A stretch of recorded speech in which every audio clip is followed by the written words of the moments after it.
Olá, bem-vindos de novo.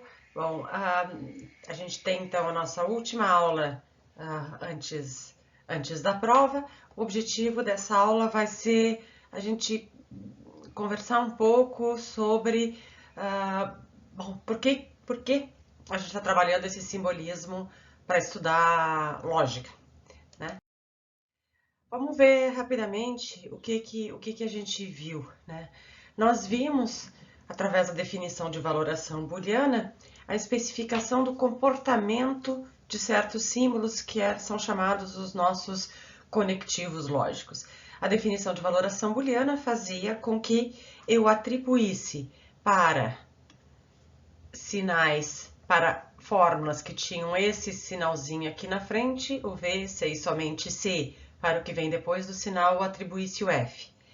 Faziam com que eu atribuísse para fórmulas que tem esse sinalzinho aqui no meio, o V, C e somente C, o Φ e o Ψ, ambos fossem verdadeiros e assim por diante para os demais conectivos, né? A gente viu também que isso fazia com que esses sinais, né, chamado sinal da negação e o sinal da conjunção, se comportassem de modo muito parecido, né, ou melhor, de modo idêntico a certo aspecto de como nós utilizamos em português a palavra não e a palavra e, né?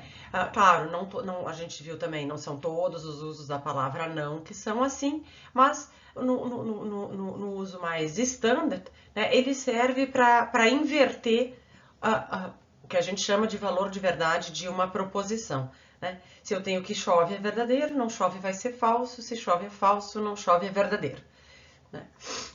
Do mesmo modo, a palavrinha e, né, serve para gerar uma afirmação mais complexa que vai ser verdadeira se somente seus dois lados forem verdadeiros, como chove e venta. Chove e venta vai ser verdadeiro se estiver tanto ventando quanto chovendo, caso contrário, será falsa. Veja bem, é importante perceber que o que determina o comportamento e, em um certo sentido, o significado desse símbolo aqui é essa cláusula aqui e não a relação com o e. É importante perceber isso porque o nosso e, ele às vezes ele expressa simplesmente essa ideia de que a conjunção é verdadeira se ambos são verdadeiros, que é o modo como eu utilizo aqui, né? Aqui, o que a gente tem? Aqui a gente tem a utilização da palavra e no português, funcionando como metalinguagem, e essa é uma afirmação que é condição necessária e suficiente, né, para a verdade da satisfação dessa condição, que as duas coisas aqui aconteçam, né? Muitas vezes a gente utiliza a palavra e querendo dizer mais do que isso, né? Um famoso exemplo é dizer ele encheu a cara e bateu o carro. E aí alguém diz, mas que irresponsável, que absurdo, bebeu antes de dirigir. Não. Ele primeiro bateu o carro, depois ele ficou super mal e encheu a cara. Bom, o que está sendo... A gente pode discutir se essa sugestão de uma ordenação temporal faz parte das condições nas quais a afirmação é verdadeira ou é o que é chamado de implicatura conversacional. Seria algo que não faz parte das condições nas quais a afirmação é verdadeira, né? Mas é simplesmente algo suposto pelas condições da conversa. Bom, vamos deixar esse problema de lado. Qualquer uma das duas soluções serve. Eu posso dizer que fica pelo contexto implícito que quando eu digo ele encheu a cara e bateu o carro, eu estou dizendo também como condição de verdade dessa afirmação uma ordenação temporal. Ou nós vamos dizer, não, isso não faz parte das condições de verdade, é só uma implicatura. Não faz a menor diferença para nós. Supondo que quando eu digo ele encheu a cara e bateu o carro, eu estou dizendo que isso aconteceu nessa ordem, bom, eu estou utilizando a palavra e para expressar mais do que quando eu tenho a utilização aqui, por exemplo. Né? Aqui, obviamente, ninguém jamais suporia, não, primeiro o Φ tem que ser verdadeiro, depois o Ψ. Né? A gente sabe que não. E é esse aspecto da palavra e que é capturado, que é retido nessa definição aqui, e é esse aspecto que vai ser espelhado no comportamento desse símbolo aqui. Quando a gente pega a negação e a conjunção, são os que ficam mais próximos, né, do modo como nós utilizamos a palavra não e e na linguagem ordinária. A gente viu que ou já começa a não ser tão tranquilo. Em primeiro lugar, nós temos que ter cuidado que nós temos duas utilizações de ou em português, o exclusivo e o inclusivo, né? E aqui ele está nessa definição aqui, ele está sendo utilizado de maneira inclusiva. Quando eu digo se phi é verdadeiro ou psi é verdadeiro, eu quero dizer se pelo menos um deles é verdadeiro, mas que isso aqui vai dar verdadeiro se ambos forem verdadeiros. Então, a gente demarca, né? A gente tem que combinar que nós estamos utilizando esse ou de maneira inclusiva, né? Embora na linguagem ordinária, em português, às vezes a gente utiliza de maneira excludente, né?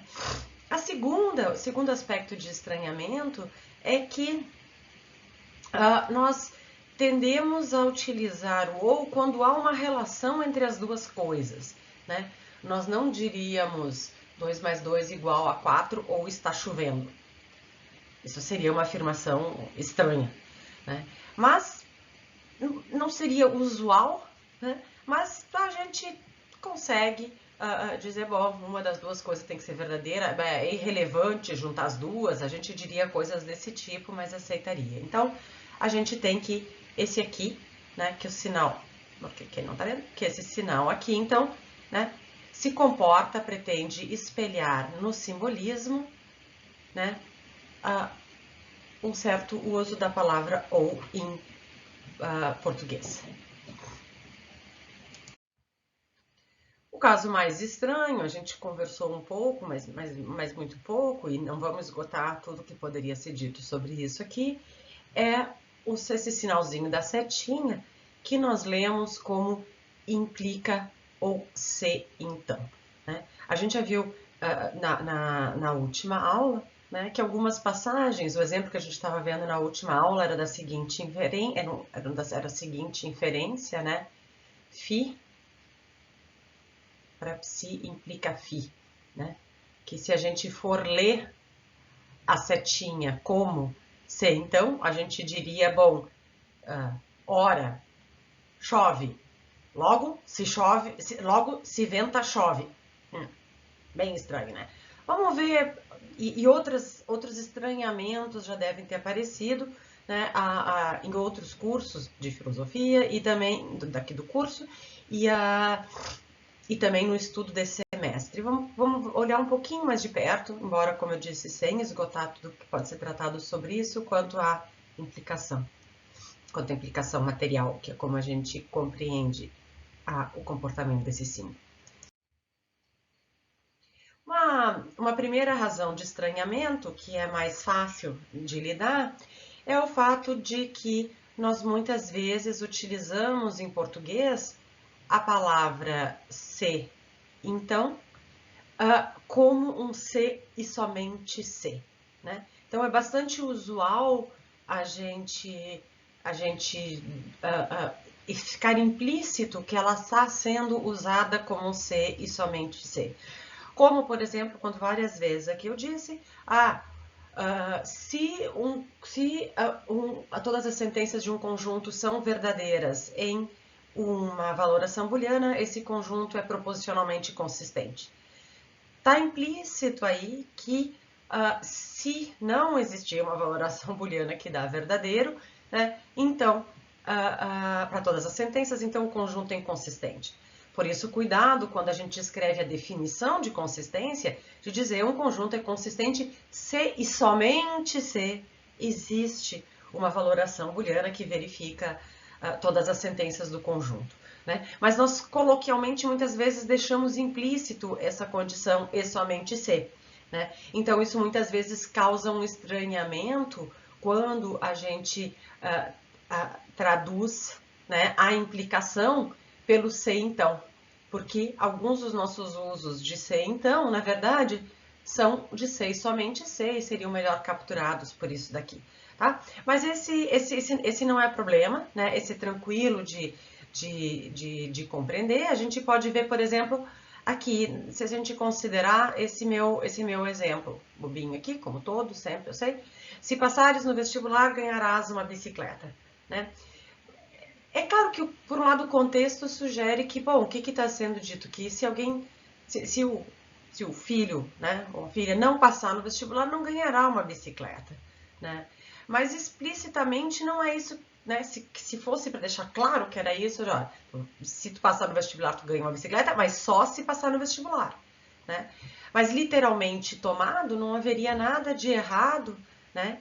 Digamos, se no fim das contas os pais resolvem dar uma bicicleta mesmo, a pessoa não tendo passado no vestibular, eles não estariam quebrando a promessa. Eles prometeram, asseguraram, né, que se ele passasse no vestibular, ele ganharia uma bicicleta, tá? Então, explicitamente é isso que está dito. E é exclusivamente esse aspecto do ser, então, né, que é capturado pela implicação material, a saber, a de que se o antecedente for verdadeiro, a de que... Bom, se já começa a ficar ruim usar, mas vou dizer, se o antecedente for verdadeiro, o consequente também é.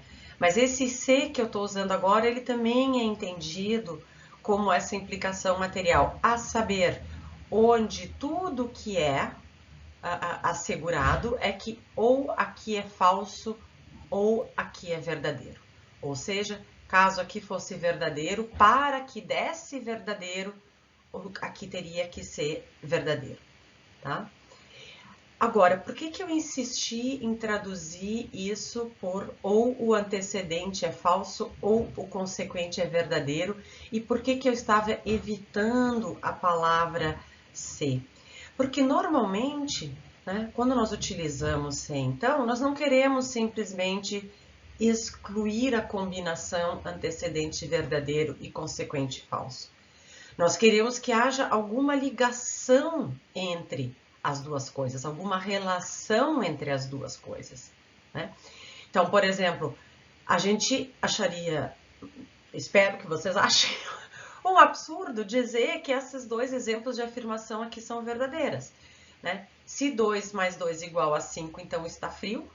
Por que isso é verdadeiro? Porque 2 mais 2 igual a 5 é falso. Bom, se lendo o se, então, como implicação material, né? Isso aqui o todo é verdadeiro. Por quê? Porque é falso que 2 mais 2 igual a 5. Então, se 2 mais 2 igual a 5, então está frio. Do mesmo modo, né? Afirmação, se está chovendo, então esse exemplo é parte de um curso de lógica 1, é verdadeira. Por quê? Porque é verdade que este exemplo é parte de um curso de lógica 1, embora não esteja chovendo, tá? Mas nós não usaríamos essas expressões porque o nosso ser, então, né, envolve que há alguma relação entre o antecedente e o consequente, né? A implicação material não captura isso, ela simplesmente, tá, exclui a possibilidade para a verdade do todo, né, da falsidade do antecedente e a verdade do consequente. Tá? Há uma série de tentativas de tentar tratar simbolicamente que haja uma relação entre antecedente e consequente, né? Há um caso um pouquinho mais adiante, a gente vai, talvez já fique claro, há um caso bem sucedido de tratar simbolicamente que tenha a ver algo do antecedente com o consequente, bem sucedido pelo menos na maioria dos casos, não todos, que é da implicação lógica, não da implicação material, mas da implicação lógica, mas nós vamos deixar para ver aquilo mais adiante. Mas nós normalmente, entre o se, então, não exigimos que haja uma relação de consequência lógica, né? Se eu digo que se a água está a 100 graus, então ela está fervendo, isso não é uma relação lógica, isso é uma relação de... Bom, a água é ruim porque é o que define grau, mas enfim... se o ferro é aquecido a temperatura X, então ele derrete. Eu não sei qual é a temperatura de fundição do ferro. Bom, isso não é uma relação lógica entre uma certa temperatura e o estado líquido do ferro. Isso é uma relação física, química, sei lá o quê, uma relação do mundo, né? Bom, como é que nós capturamos isso? Bom, é um problema que não vai nos interessar aqui. Eu só estou chamando a atenção que da nossa utilização de ser, então, o único aspecto capturado pela implicação material é que a verdade de algo da forma ser, então, exclui a verdade do antecedente e a falsidade do consequente. Por que nós utilizamos uma implicação material assim? A gente vai começar a ver um pouco, tá? Mas não é o que eu espero que fique claro no curso de Lógica 1. Mas vocês vão continuar trabalhando em Lógica e Filosofia da Lógica e vocês vão avançar na compreensão disso. Antes da gente voltar para a gerada implicação material, tá? Vamos lembrar um pouco, vamos voltar e lembrar da nossa primeira aula, quando antes de introduzir o simbolismo, eu propus para vocês 2 joguinhos, né? Estou pensando agora em particular no jogo dos cartões, onde vocês tinham que testar possibilidades de distribuição de cartões menores em um cartão maior, obedecendo a regra de não sobreposição. E a gente viu ao final que a gente poderia utilizar aquele jogo, né, para representar possíveis distribuições de móveis em uma sala. E eu chamei a atenção que vocês deveriam reter algumas lições daquele jogo para utilizar mais adiante como agora, nós refletimos sobre o que nós estamos fazendo ao aprender esse simbolismo em lógica. O que a gente tem? A primeira questão que eu queria lembrar é em que sentido nós podemos dizer que os retângulos azuis representam móveis, né? Que eles representavam os móveis. Bom, não é uma relação, digamos assim, natural. Claro, nenhuma relação de representação é natural, né? Mas é importante, mas na maior parte dos casos a gente não presta atenção nisso. Mas aqui em particular é importante a gente lembrar a relação desses símbolos aqui com certas palavras da língua portuguesa, ela não é uma relação natural, ela não é a gente pode ter formas de representação que são dadas por semelhança, por exemplo, né?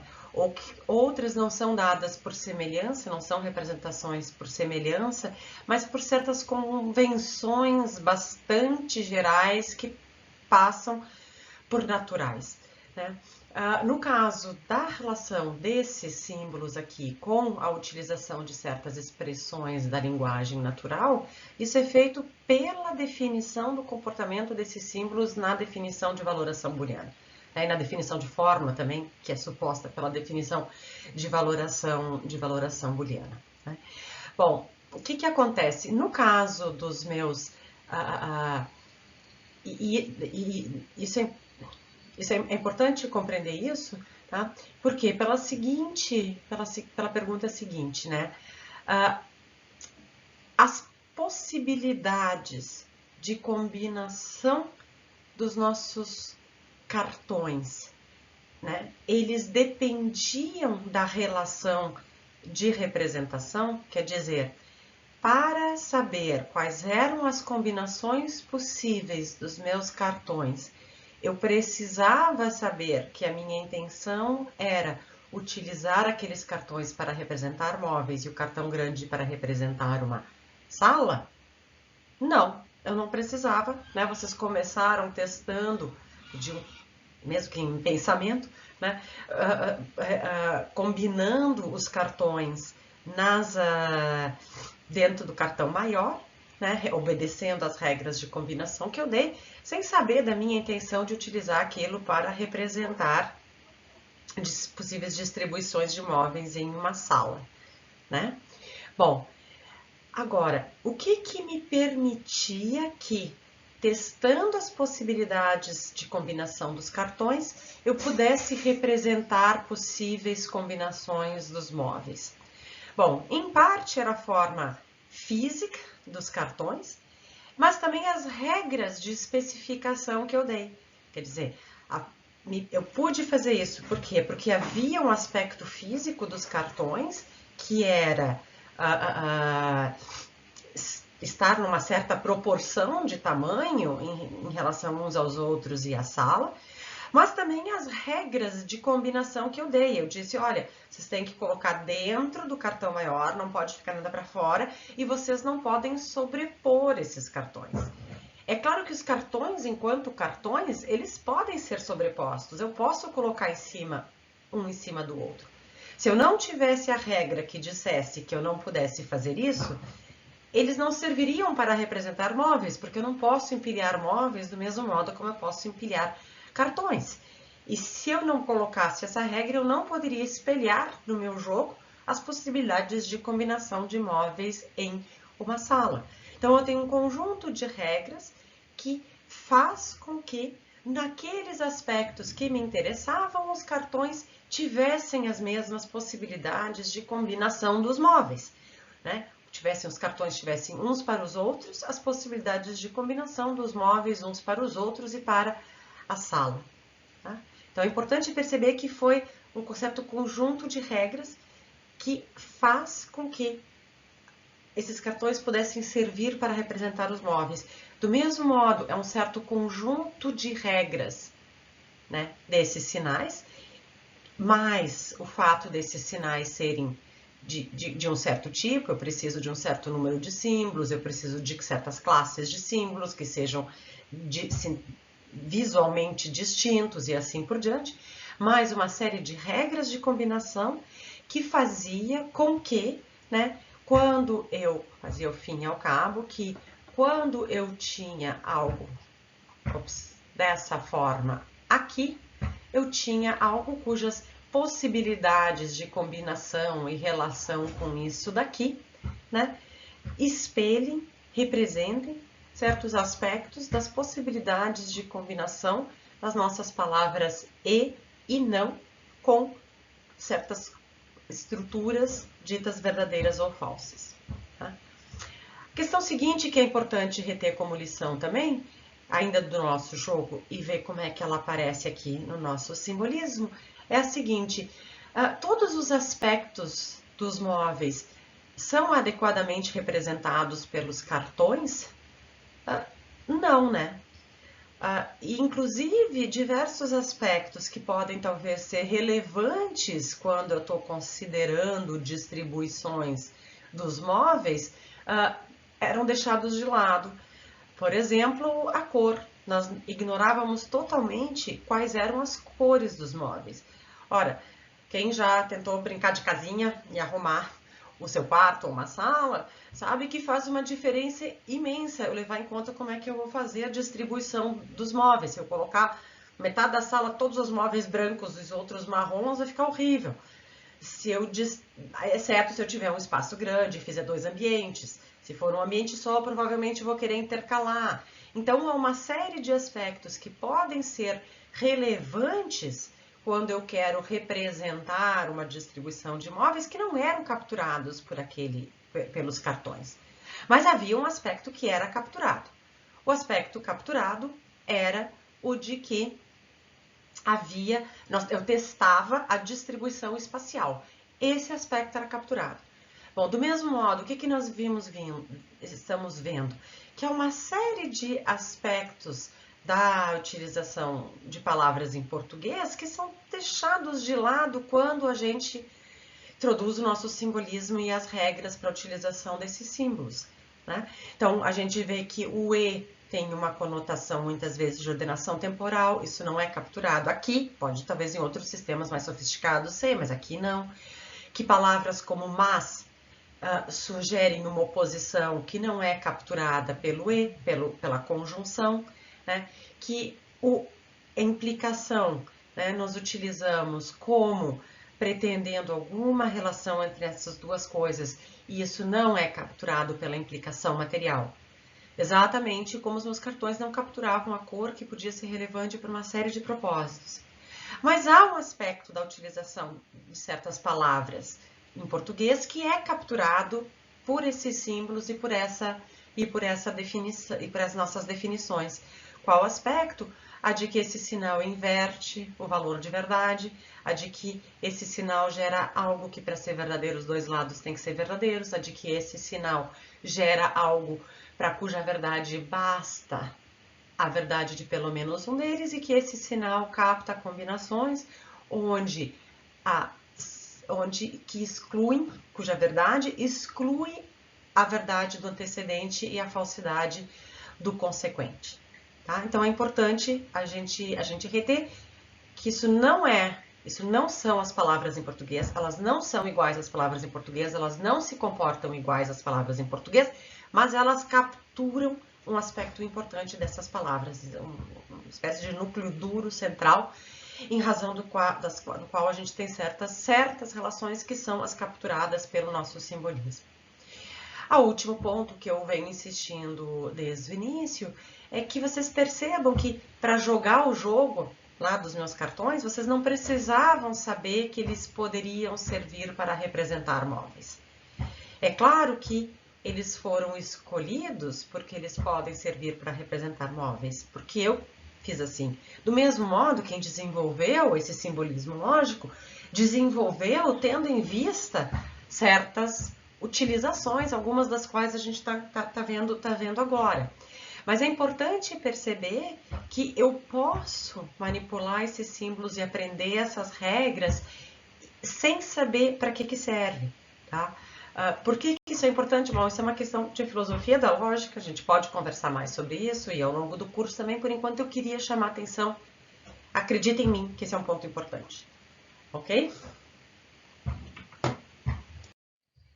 Continuando então a gente tirar as lições desse jogo para a relação com o que a gente chama de lógica da linguagem, a lógica do pensamento, é importante a gente ter em mente sempre algumas lições, né?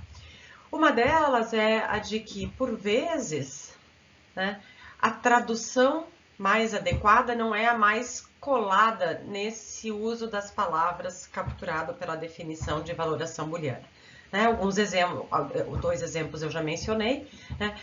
Quando a gente diz, eu gostei e não gostei do filme, qualquer um sabe que o que eu estou dizendo é que há aspectos dos quais eu gostei, aspectos do que eu não gostei, ou eu gostei, mas me deixou emocionalmente mal, ou alguma coisa assim.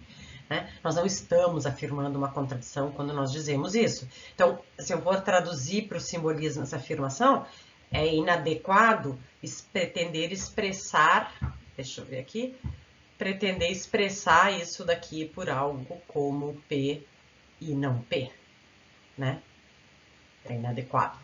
Outro exemplo que eu dei, ontem à noite ele bebeu e bateu o carro. Bom, a gente não consegue, se nós queremos expressar no simbolismo a ordenação temporal, né? Se isso fizer parte da ordenação, se a ordenação temporal é parte das condições de verdade dessa afirmação, e me parece que na imensa maioria dos casos é, né?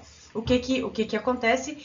Nós não vamos, a gente não tem como expressar nessa nossa linguagem aqui, tem em outras, mas eu teria que ter alguma coisa como, né? Ele bebeu e, se eu quiser usar e bater o carro, e a primeira coisa aconteceu antes da segunda, né? Como é que eu vou expressar isso é outra coisa. Mas eu não vou poder traduzir isso aqui simplesmente por P e Q, né? Onde P é ontem ele bebeu e Q é ontem ele bateu o carro, né? Porque não vai ser a tradução adequada, porque essa frase sugere que há uma ordem capturada pelo E. Bom, se isso já é importante em casos facilzinhos aqui, vocês imaginem, né, quando se trata de traduzir ou de pretender expressar na linguagem formal argumentos sofisticados como os que a gente tem em filosofia, né? A tradução, né, ou a expressão no simbolismo raramente, nunca vai ser uma coisa óbvia. Tá? Além disso, outro aspecto que a gente também viu é que muitas vezes a tradução não é capaz de capturar tudo o que é dito ou implicado na linguagem natural, né? Um exemplo típico, a gente já viu o exemplo do mas em outros contextos, ele é pobre, mas limpinho.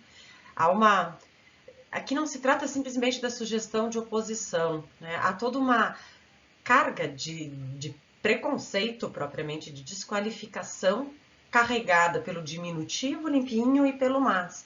Bom, como é que a gente vai expressar tudo isso num simbolismo? Bom, talvez haja um limite grande do que a gente pode fazer, né? Há uma afirmação de... Não, vou deixar, tá? O que a gente tira como lição disso? Uma lição que é importante tirar disso é que a formalização, né, a expressão em símbolos, a, digamos, tradução nesse sistema simbólico de afirmações da linguagem natural, ou filosófica, ou matemática, ela é sempre, em certo sentido, uma espécie de proposta de simbolização. Não é uma simbolização natural e não é uma simbolização inquestionável, que não significa que ela seja arbitrária, mas ela é uma proposta de capturar e representar simbolicamente certos traços. E ela é uma proposta em dois sentidos, tá? Vamos ver quais. Dois aspectos nos quais trata-se de uma proposta, então de uma descoberta, assim mais, que é expresso por essa simbolização, né? O primeiro aspecto é que essa formalização, ela supõe que certas definições dos conectivos são adequadas para pelo menos certos aspectos, para capturar pelo menos certos aspectos do comportamento de certas expressões na nossa linguagem natural. Quando eu digo que ela supõe que essa expressão é adequada, veja bem, eu não estou dizendo que essa é uma suposição arbitrária, tá? O que eu estou dizendo? Eu estou me referindo àquilo que eu disse. Quando eu defino esses sinais e depois passo a lê-los como não, e, ou, e se, então, né, eu estou aceitando que aquela definição de valoração booleana está captando adequadamente certos aspectos da utilização desses símbolos. Eu insisto, dizer que isso é uma suposição não é dizer que é arbitrário, não é dizer que não há justificativa, tá? Mas só estou dizendo que essa relação, é nesse sentido que é uma proposta. Vamos arregimentar o uso lógico, mais central da palavra não desse modo, como mera inversão do valor de verdade. Vamos aceitar que o núcleo lógico central da palavra e é o capturado pela necessidade da verdade das duas. E assim por diante. Tá? Há boas razões para fazer isso, né? Mas não deixa de se tratar numa proposta de arregimentação de algo que na linguagem natural é muito mais complexo. Tá? A segundo ponto que a gente também já viu é que essa proposta de simbolização, por vezes, supõe opções de interpretação das condições nas quais certas afirmações são verdadeiras ou falsas, né? Então, por que esse segundo ponto é especialmente importante? Lembrem do exemplo, eu gostei do filme, mas não gostei. Né? Se a gente traduzir literalmente isso, eu vou traduzir isso por algo que se expressa na forma P e não P, essa seria uma tradução, uma simbolização errada, né? Porque eu interpretei mal o que está sendo dito por eu gostei e não gostei do filme. Né? Bom, vocês imaginem agora num argumento de filosofia.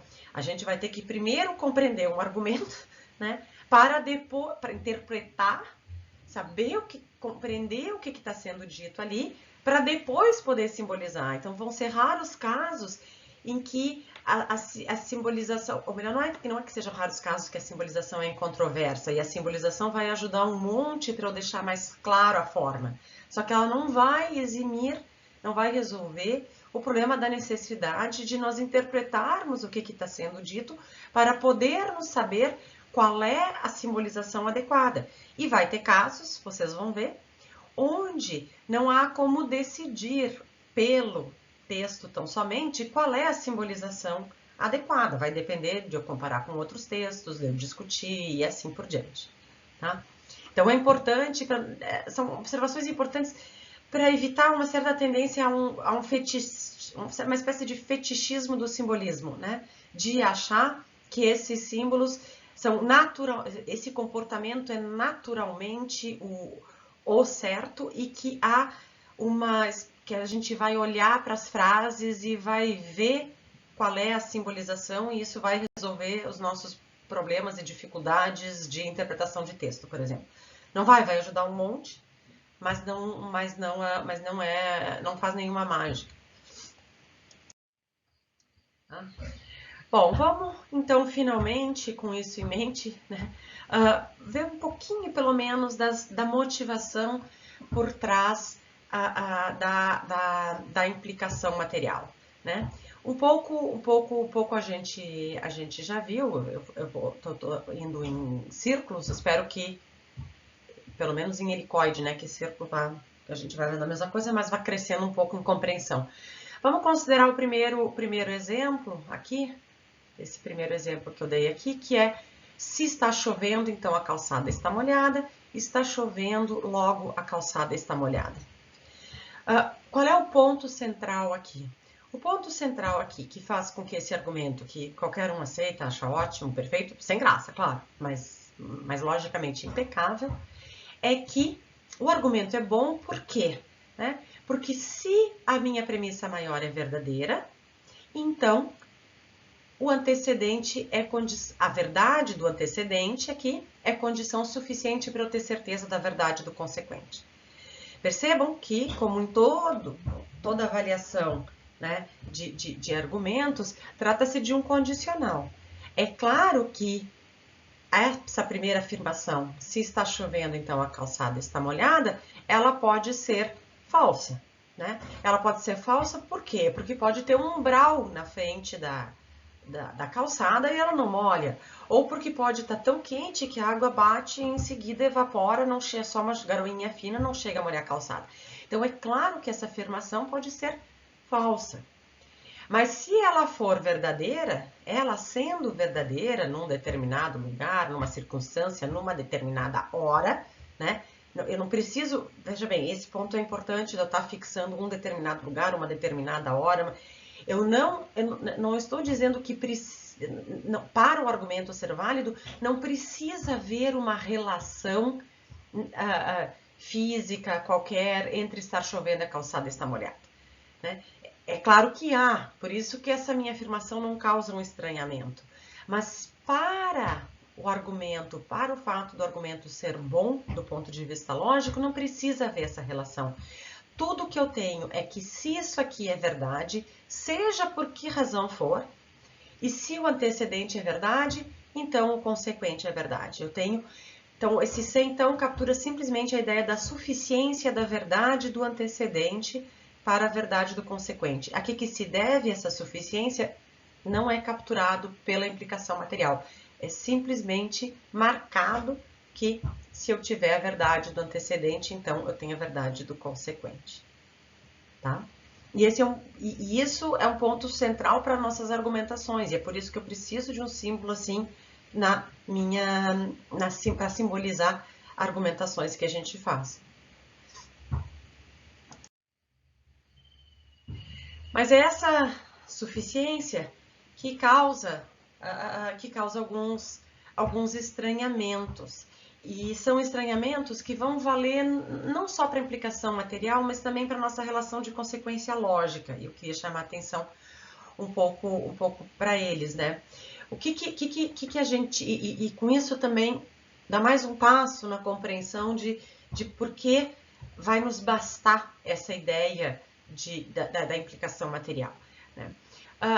O que a gente quer nos nossos argumentos? Qual é a nossa pretensão? É ter estruturas que não me permitam passar do verdadeiro para o falso. Vamos lembrar do meu exemplo anterior, né? Eu não vou escrever tudo, eu vou fazer assim. Se chove, a calçada está molhada. Chove, logo, calçada molhada. O que eu disse? Do fato disso aqui ser um argumento bom logicamente, não se segue que a calçada esteja molhada. né? Por quê?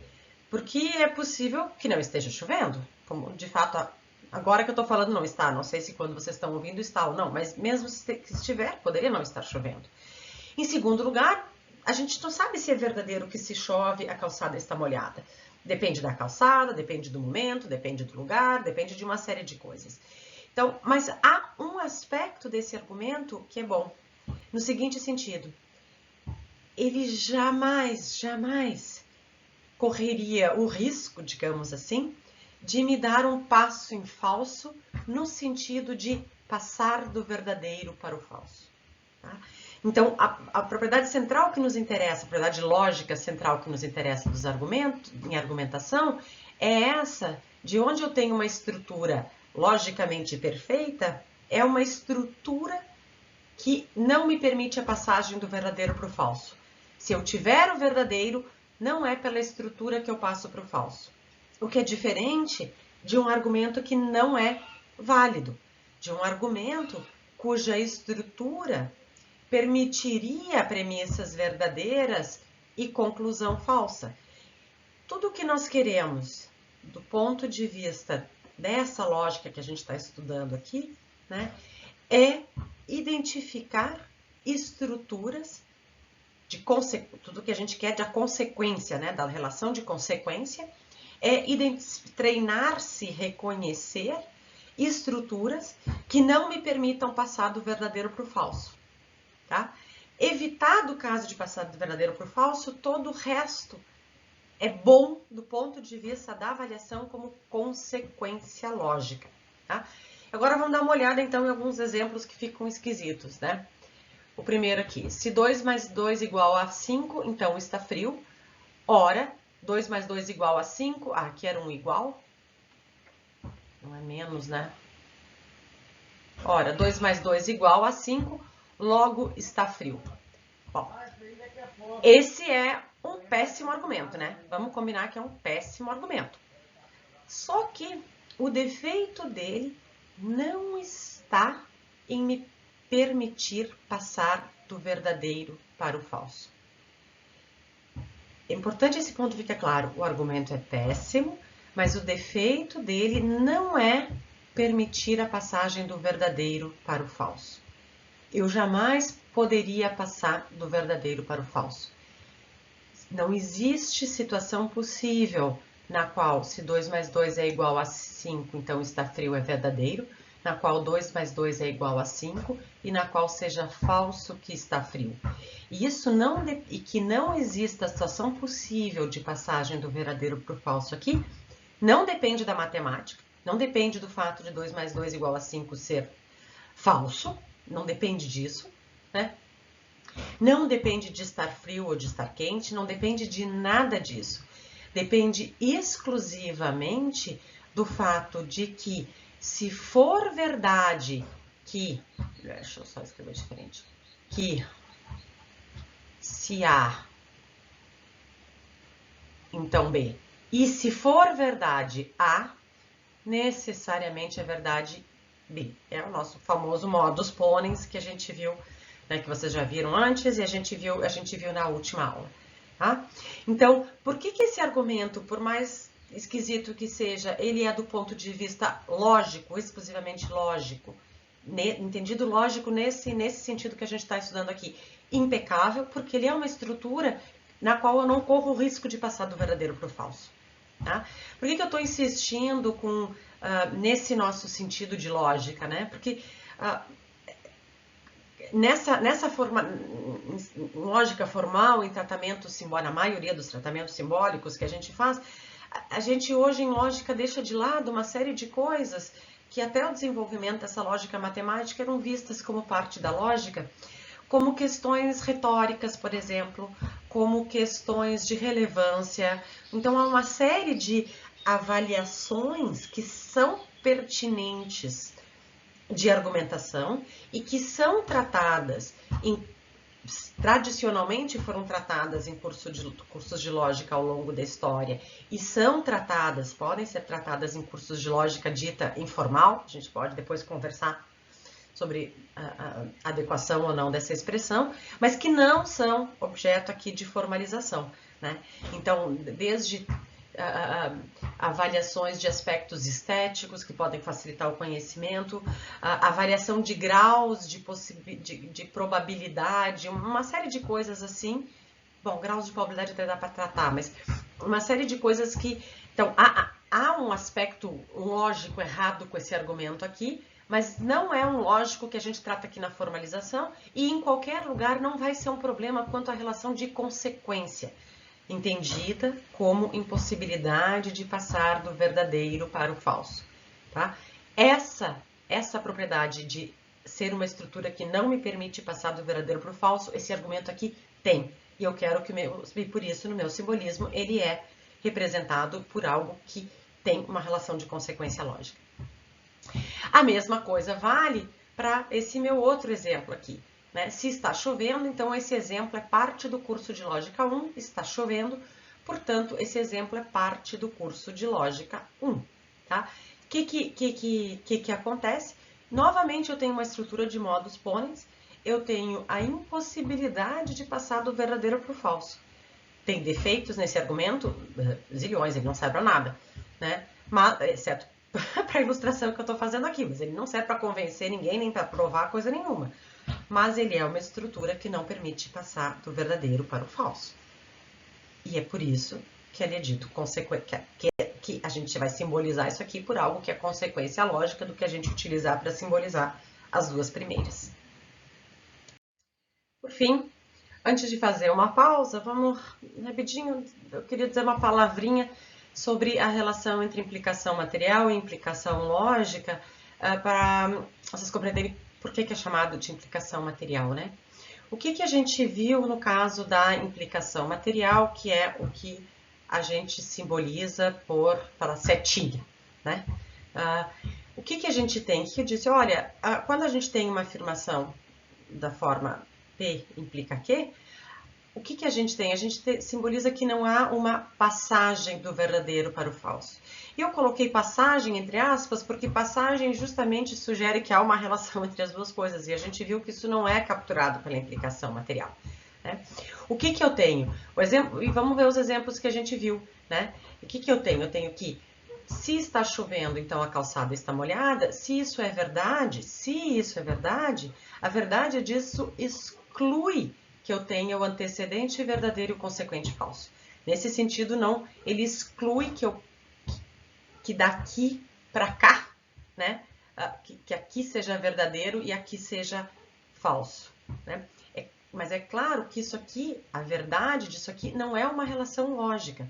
Por isso que a gente chama de implicação material, ela depende da matéria, né? Depende de leis físicas, de circunstâncias particulares, depende, portanto, do conteúdo, da matéria e não da forma. Não há nada no que a gente pode chamar de forma ou estrutura lógica de estar chovendo e a calçada está molhada que faça com que não possa dar verdadeiro aqui e falso aqui. É perfeitamente possível, né? Mas eu posso ter uma situação de fato, né, quanto à matéria, que assegura a verdade dessa proposição aqui. E se ela é verdadeira, ela exclui verdade aqui e falso aqui, tá? Bom, do mesmo modo, o que eu tenho? Se eu pegar essa aqui, se 2 mais 2 igual a 5, então está frio, não há nenhuma relação lógica formal entre 2 mais 2 igual a 5 estar frio. Não tem nada aqui, né? O que eu tenho? A verdade de se 2 mais 2 igual a 5, então está frio, ela depende do fato matemático que 2 mais 2 igual a 5.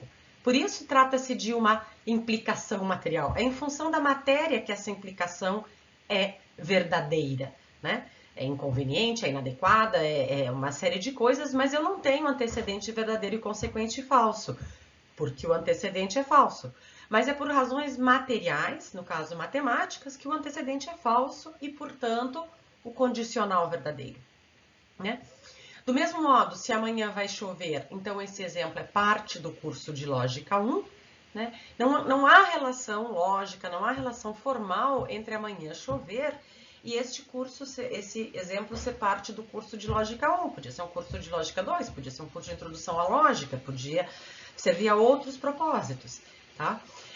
Então, é em função da matéria, em função do mundo, em função da circunstância de eu estar usando esse exemplo num curso de Lógica 1, que esse condicional aqui não tem a combinação verdadeiro-falso e é, portanto, verdadeiro, embora estranho e irrelevante. Já o que acontece com o que a gente chama de implicação lógica? A implicação lógica é justamente essa que nós capturamos pela noção de consequência, né? E no simbolismo visto até agora, pela noção de consequência tautológica. No caso da implicação lógica, a gente tem a impossibilidade de passagem do verdadeiro para o falso, tá? Como nesse exemplo idiota, né? Se está chovendo, então a calçada está molhada. Ora, está chovendo, logo a calçada está molhada. Isso aqui não depende da matéria, não depende de meteorologia, não depende de leis físicas, não depende do dia, não depende de nada. Ele depende simplesmente, né, e por isso a gente fala em possibilidade, né? Não há a possibilidade de passar do verdadeiro para o falso, tá? E nós pretendemos simbolizar essa impossibilidade ao representar esse argumento, né, dessa forma aqui, na forma do nosso modus ponens, tá? Então a gente faz agora uma breve pausa, não tem exercício, mas é um bom momento para vocês respirarem um pouco e depois a gente tem uma parte curtinha.